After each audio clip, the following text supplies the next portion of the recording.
Dampak dari pembantaian Hamas pada 7 Oktober membawa kenyataan pahit bagi komunitas Yahudi Amerika yang terorganisir. Banyak aliansi yang telah mereka bangun selama bertahun-tahun dengan komunitas minoritas lain tiba-tiba hancur tepat ketika diaspora sangat membutuhkan teman. Namun, aliansi baru mulai bermunculan, termasuk dengan organisasi yang dipimpin Muslim yang tidak hanya mendorong solidaritas dengan orang Yahudi, tetapi juga hubungan yang lebih damai dengan Israel. Ini ada di American View minggu ini.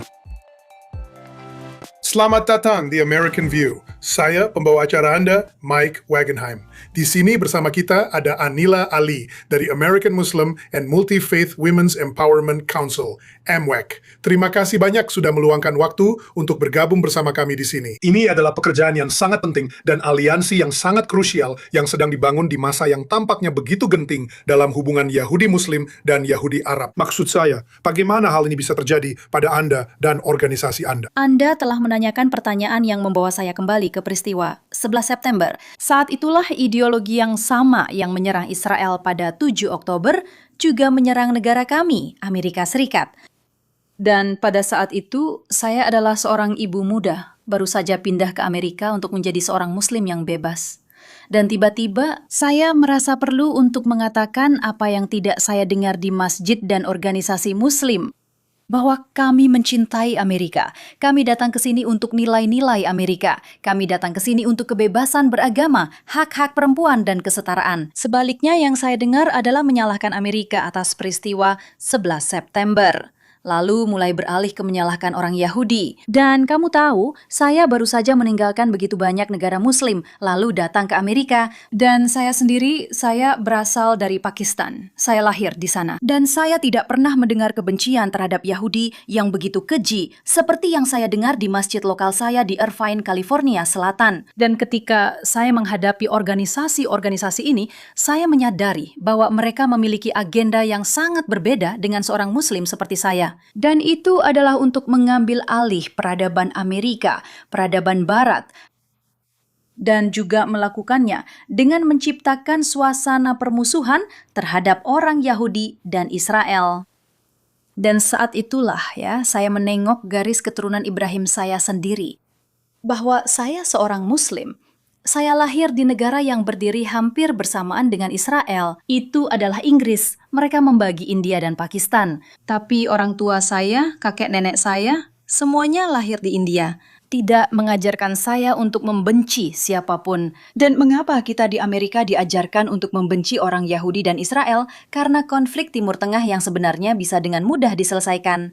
Kita hanya perlu mempertemukan orang Israel dan Arab bersama-sama. Itu terjadi 30 tahun yang lalu. Dan menurutku saat itu aku merasa kita harus punya wadah sendiri. Karena kita adalah kelompok Muslim terbesar di Amerika. Bahwa kita bukan orang Arab. Dan seringkali kita tidak mengikuti. Dan sekarang bisa dibilang sebagian besar dari kita tidak mengikuti ideologi kebencian ini. Dan bahwa Islam adalah satu-satunya jalan dan semua yang lain harus dinafikan. Semua ini adalah gagasan yang asing bagiku sebagai seorang Muslim. Karena aku dibesarkan bersama Muslim yang tercerahkan. Mereka telah membangun sebuah negara yang juga akan menjadi tempat yang aman bagi kaum minoritas, bagi umat Muslim. Dan kami juga melihat apa yang terjadi dengan petrodolar yang masuk ke Asia Selatan. Dan kau tahu, seluruh radikalisasi ini, itu membanjiri mentalitas jihadis. Itu membanjiri Asia Selatan. Dan di Amerika, ideologi yang sama juga mulai berakar. Dan tugas kami sebagai Muslim, saya katakan Muslim moderat yang mencintai Amerika, adalah untuk bersuara. Dan kami melakukannya. Untuk waktu yang lama kami melakukannya. Sampai hal-hal tertentu terjadi di Amerika yang berada di luar kendali kami. Dan kami menyadari bahwa bukan hanya orang Amerika biasa yang perlu bersuara, pemerintah juga harus berperan. Karena ada organisasi dan negara-negara yang berada di luar kendali kami di Amerika Serikat, sebagai orang Amerika yang sedang berinvestasi dalam indoktrinasi Muslim Amerika ini. Dan kemudian kita semua tahu apa yang terjadi. Jadi saya menyadari bahwa saya harus memiliki wadah untuk perempuan. Karena seringkali organisasi-organisasi yang ada di Amerika sejak awal, saya telah menghadapi banyak misogini. Anda tahu, Council on American Islamic Relations, ISNA, Islamic Relief, saya selalu mengkritik mereka karena tidak memiliki perwakilan perempuan yang setara. Dan ketika mereka melibatkan perempuan, mereka hanya ingin kami menjadi simbol saja. Saudari, kamu bisa duduk di dapur saja. Dan saya menolak hal itu. Saya bilang, Benazir Bhutto di Pakistan tidak duduk di dapur. Di India atau Bangladesh pun tidak ada yang duduk di dapur. Kita punya pemimpin perempuan Asia Selatan yang telah memimpin negara-negara mayoritas Muslim yang besar. Dan tentu saja Indira Gandhi di India. Dan itulah peradaban saya. Dan tidak, Anda tidak bisa menyuruh saya duduk di dapur. Saya punya hak yang sama. Saya orang Amerika. Dan ketika kami mulai meneliti organisasi-organisasi ini dan struktur mereka, serta melihat kami berhasil membuat begitu banyak perempuan terpilih menjadi anggota dewan di masjid-masjid, mereka dibungkam. Kenapa? Karena mereka tidak sejalan dengan ideologi berbasis rasa dirugikan yang dianut organisasi-organisasi di Amerika yang mengaku sebagai organisasi hak sipil Muslim. Kami mencintai Amerika. Kami datang ke sini untuk memastikan anak-anak kami memiliki kesempatan yang tidak kami dapatkan saat tinggal di negara-negara mayoritas Muslim yang tidak memberikan kesempatan, kesetaraan dan martabat yang sama bagi perempuan. Dan sekarang kita justru kembali ke ideologi yang sama. Itu tidak bisa kami terima, dan gerakan kami menjadi gerakan hak sipil perempuan Muslim pertama. Ini terjadi pada tahun 2011. Dan kamu bisa bayangkan, ada banyak orang yang tidak menyukai kami. Saya hanya bisa mulai membayangkan. Jadi itu, Maksud saya, meskipun begitu, ketika Anda membicarakan hal ini, perbedaan atau jurang antara komunitas Muslim Asia Selatan, komunitas Muslim Arab, menurut Anda, bagaimana Anda membangun organisasi yang Anda dirikan itu sampai bisa berkembang, merangkul lebih banyak orang, dan membangun koneksi-koneksi ini? Sebenarnya lebih mudah untuk membatasi diri daripada melakukan penjangkauan. Bagaimana perkembangan hal itu? Anda tahu, sebelumnya saya rasa segalanya berubah drastis setelah peristiwa 7 Oktober. Tapi saat kami membangun organisasi kami, ada begitu banyak perempuan Muslim, laki-laki Muslim yang mengikuti jejak kami dan berkata, kami mencintai Amerika. Yahudi adalah tetangga kami. Kami memiliki hubungan yang solid dengan organisasi Yahudi. ADL di California, ADL di New York, banyak rabi Yahudi yang mendukung kami. Kami sering mengadakan buka puasa bersama lintas agama yang besar di sinagoga, sampai pada titik di mana jumlah Muslim begitu banyak, sehingga kami harus berkata, dengar, kita tidak akan bisa menampung semuanya di dalam sinagoga. Maksud saya, jika Anda melihat sejarah bagaimana kami membangun hubungan dengan komunitas Yahudi, dan tentu saja komunitas Kristen, serta komunitas lainnya juga, itu adalah sebuah gerakan yang indah. Dan tentu saja ada banyak orang yang tidak suka hal itu terjadi. Selain itu, saat kami membangun ini di Amerika, banyak pemimpin Muslim kami, perempuan seperti saya yang mencalonkan diri untuk jabatan. Pria seperti saya yang mencoba masuk ke organisasi-organisasi ini dan membawa keberagaman pendapat, pluralisme, mereka juga menjadi sasaran dan dibungkam. Organisasi kami bisa saya katakan adalah salah satu yang dipercaya orang karena kami juga bergabung dengan pemerintah Amerika Serikat saat itu untuk menjalankan banyak proyek percontohan seperti penanggulangan ekstremisme kekerasan. Organisasi kami mendapatkan begitu banyak penghargaan. Kenapa? Karena kami membangun gerakan Muslim yang tangguh di mana kamilah yang menentang kebencian, baik dari dalam maupun luar. Sayangnya yang terjadi adalah pada tahun 2015. Kami melihat meningkatnya antisemitisme. Kamu tahu, pertama-tama ada BDS dan kami mulai mendengarnya. Lalu ada Zionisme, anti-Zionisme. Kamu tahu, hak Israel untuk eksis. Itu selalu menjadi pertanyaan. Seharusnya itu tidak pernah menjadi pertanyaan. Semua orang di dunia Muslim seharusnya menerimanya. Dan hari ini, kemungkinan besar orang-orang Palestina sudah memiliki negara. Tapi karena itu tidak terjadi, pertanyaan itu mulai muncul dalam ceramah-ceramah yang aku dengar di masjid, juga dalam percakapan di balik pintu tertutup. Kamu tahu, aku sendiri, setelah Ilhan Omar terpilih dan kamu tahu, sebagai seorang perwakilan, dia sebenarnya bisa melakukan banyak hal untuk menyatukan Muslim dan Yahudi, tapi dia memilih untuk semakin memecah belah kita. Tapi yang dia lakukan justru membuka pintu bagi banyak antisemitisme yang sudah masuk ke komunitas Muslim melalui organisasi dan struktur-struktur ini. Dan itu menjadi sesuatu yang dianggap wajar, bahkan kadang-kadang keren untuk mengatakan Yahudi menguasai dunia, Yahudi menguasai Hollywood. Dan ketika kamu mendengarnya lebih dari selusin kali, kamu mulai mempercayainya. Dan aku melihat perubahan besar bahkan di jajaran dewan saya. Kami punya Muslim, Yahudi, Kristen, dan ada acara di mana seseorang akan berkata, "Kamu tahu, kenapa kita tidak menulis sesuatu? Kamu tahu, Ilhan?" Memangnya kenapa kalau dia mengatakan itu? Dia wakil rakyat, dia hanya berbicara tentang kebenaran. Benar. Jadi ketika kamu mulai melegitimasi antisemitisme yang dilontarkan oleh para wakil rakyat terpilih, ada sesuatu yang sangat salah sedang terjadi. Dan itulah yang aku lihat. Kamu tahu, saat aku bekerja, bahwa antisemitisme ini sekarang tidak lagi hanya tersembunyi di balik anti-Zionisme, hak Israel untuk tetap ada, BDS, dan juga perjuangan Palestina. Itu secara terang-terangan menyerang orang-orang Yahudi. Dan saya mengambil sikap pada saat itu, organisasi kami. Anda tahu, kami menghadapi tantangan. Ada Muslim yang pergi ke masjid dan mereka akan berkata, "Kamu bagian dari Amwak?"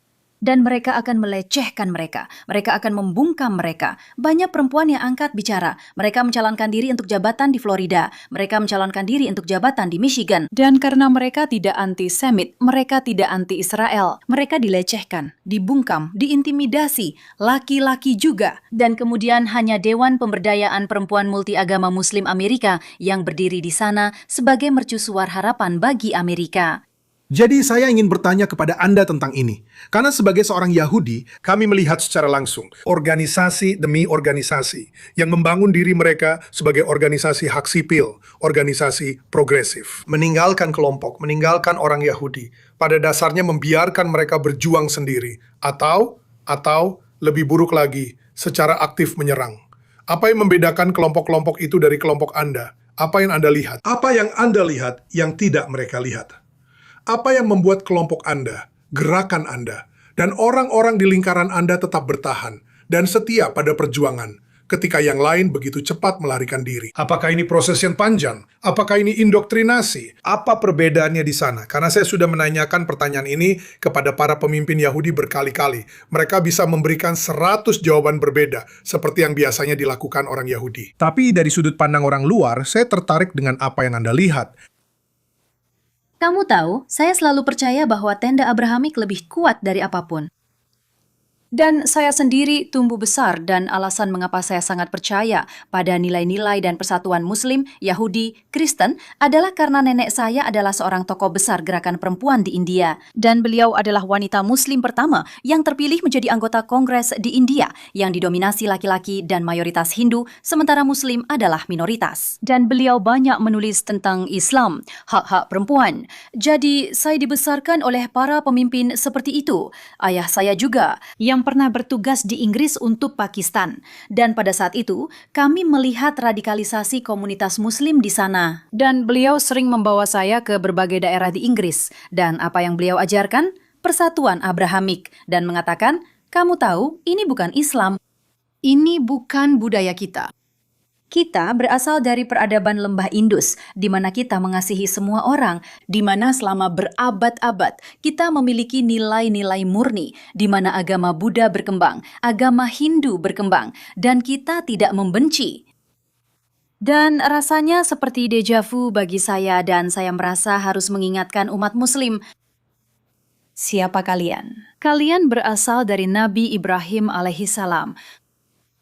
Ketika kita sebagai Muslim berdoa 5 kali sehari, kita memohon kepada Allah untuk memberkahi Nabi Muhammad dan keluarganya, seperti Dia memberkahi Ibrahim dan keluarganya. Dan siapa yang mengajarkan kita untuk membenci Ibrahim, keluarganya, dan anak-anaknya?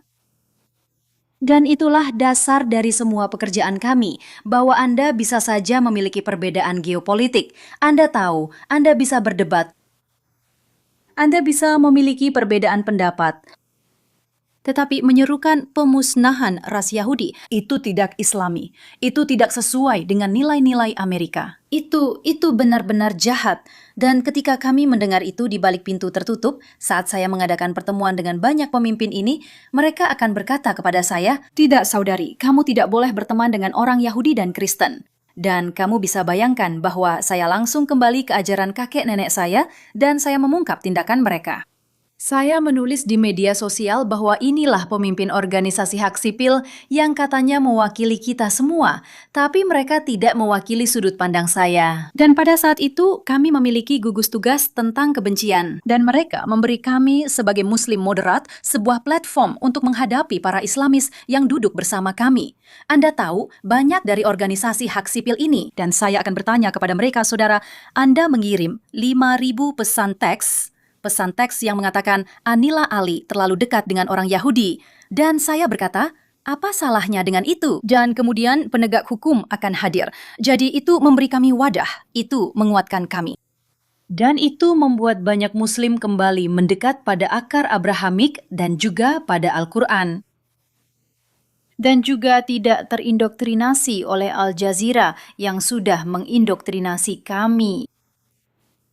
Jadi, dengan mengingat hal itu, saat itulah saya menyadarinya. Jika kita melihat Al-Quran kita, ajaran kita, dan kita mengingatkan umat Muslim tentang siapa diri mereka, itu akan membuat mereka tetap teguh dalam iman, teguh dalam persatuan, dan itulah yang masih kami lakukan hingga hari ini. Kami hanya mengingatkan umat Muslim, siapa kalian?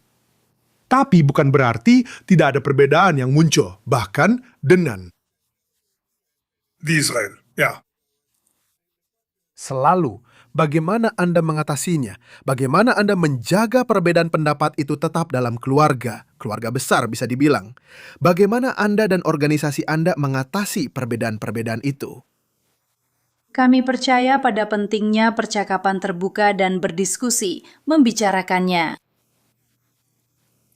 Kami mengadakan banyak pertemuan lintas agama. Kami juga percaya bahwa sebagai Muslim, kami tidak bisa berdiam diri ketika umat Kristen mengalami penindasan di negara-negara Muslim. Jadi, kami melakukan banyak upaya terkait hal itu. Dan kami memahami bahwa jika Anda berkata jujur, orang-orang akan tahu, Anda bisa membedakan siapa yang tidak tulus, siapa yang hanya berteman dengan orang Yahudi karena saat ini itu menguntungkan secara politik, dan siapa yang melakukannya karena iman dan nilai-nilai mereka mengharuskan mereka melakukannya. Dan saya rasa Amerika melihatnya, orang-orang tahu, dan itulah mengapa saya masih duduk di sini. Meskipun ada upaya untuk mengucilkan kami, membungkam kami, fatwa-fatwa terhadap kami. Bahkan 6 bulan yang lalu, Mike, kami mengadakan acara Persatuan Abrahamik, dan itu hanya makan bersama di California. Seorang imam, seorang pendeta, dan seorang rabi, dan mereka semua punya perbedaan pendapat. Tapi inilah Amerika. Disinilah kamu berkumpul dan membangun ikatan berdasarkan nilai-nilai Amerika tentang penerimaan. Dan kita semua, kamu tahu, bisa hidup berdampingan. Dewan Syura di California, CARE, semua organisasi ini, organisasi hak sipil Muslim, mereka memboikot kami. Mereka menyerukan boikot terhadap acara makan bersama.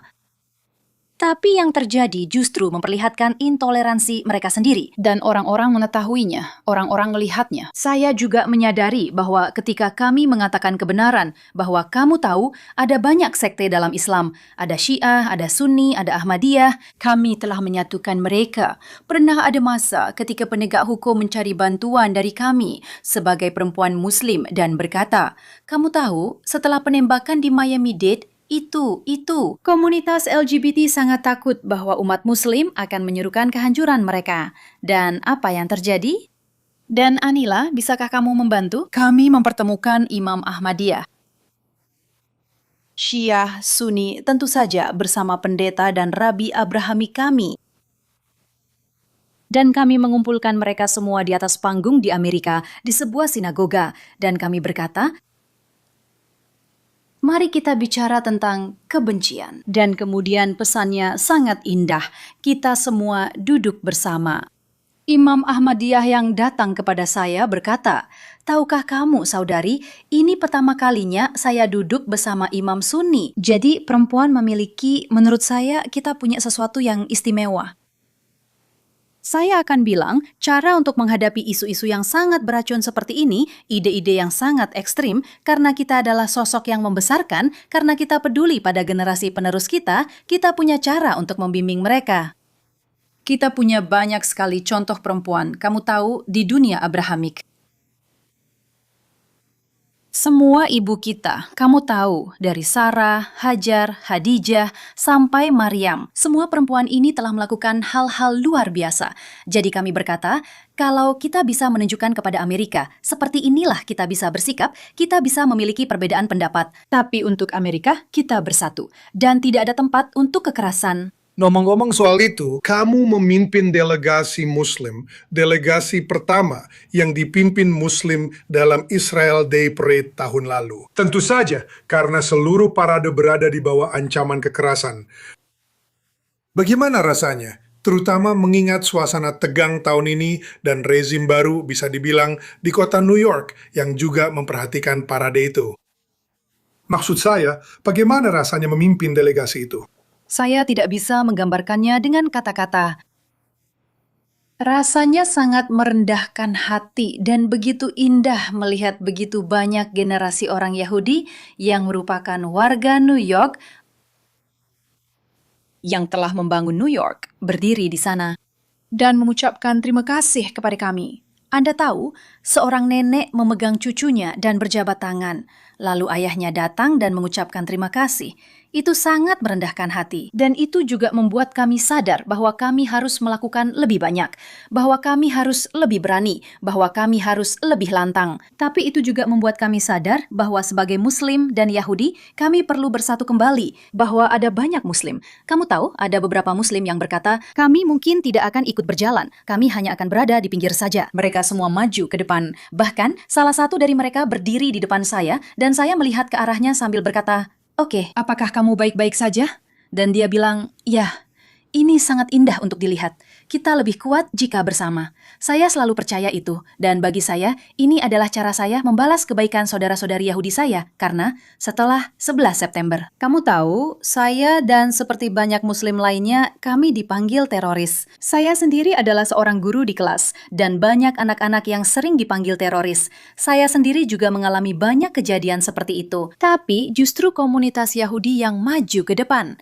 Kamu tahu, saat itu ADL lah yang maju ketika salah satu wali kota Irvine memanggil semua orang Pakistan sebagai teroris. Dan dia melakukannya secara terbuka. Dan tidak ada, kamu tahu, Muslim Public Affairs Council, tidak ada CAIR, tidak ada organisasi Muslim yang maju untuk menentangnya. Siapa yang maju ke depan? Teman-teman Yahudi. Dan mereka juga mengajari kami bagaimana memperjuangkan diri kami sendiri. Ini yang bisa dilakukan. Begini cara melakukan advokasi. Jadi kita tidak bisa melakukan ini. Kita lebih kuat jika bersama-sama. Baru-baru ini, hanya dalam beberapa minggu terakhir, Amwat mengadakan konferensi di Washington DC, konferensi tahunan kedua, dan yang satu ini tampaknya jauh lebih besar daripada acara perdana. Kita hanya punya beberapa menit lagi. Ceritakan kepada kami tentang bagaimana membangun acara-acara seperti ini, dan apa yang Anda pikirkan untuk masa depan. Ya, Anda tahu, saya semacam menyadari di New York ketika kami berbaris bersama bahwa ada lebih banyak orang baik daripada orang jahat. Anda tahu, saya ingat membaca buku harian Anne Frank, dan dia seorang gadis berusia 13 tahun yang berkata, ada lebih banyak kebaikan dalam diri manusia. Dan jika kita mempertahankan itu, dan kita menjadikannya prioritas utama dalam apapun yang kita lakukan, itu berbaris di New York, bertemu dengan orang-orang Yahudi, membuat kami menyadari bahwa ada banyak orang yang ingin bersatu kembali, meskipun ada politik yang memecah belah. Dan kemudian kami berkata, mari kita bangun koalisi yang lebih kuat dari tahun lalu. Kami memiliki 35 organisasi yang bergabung dengan kami. Tahun lalu, kami memiliki sekitar 50 Muslim. Dan ini adalah organisasi Muslim. Kali ini, kami memiliki 70 organisasi. Muslim, Yahudi, Kristen, Sikh, Hindu, dan mereka semua bersatu untuk mendukung kami untuk mengatakan kami tidak akan mentolerir antisemitisme. Kami tidak akan mentolerir kebencian dan kami lebih kuat jika bersama-sama. Dan alih-alih hanya memiliki, kamu tahu, 50-100 orang seperti yang terjadi tahun lalu, sangat sulit bahkan untuk menghadirkan 100 orang. Ada 250 orang yang datang dari hampir setiap bagian Amerika.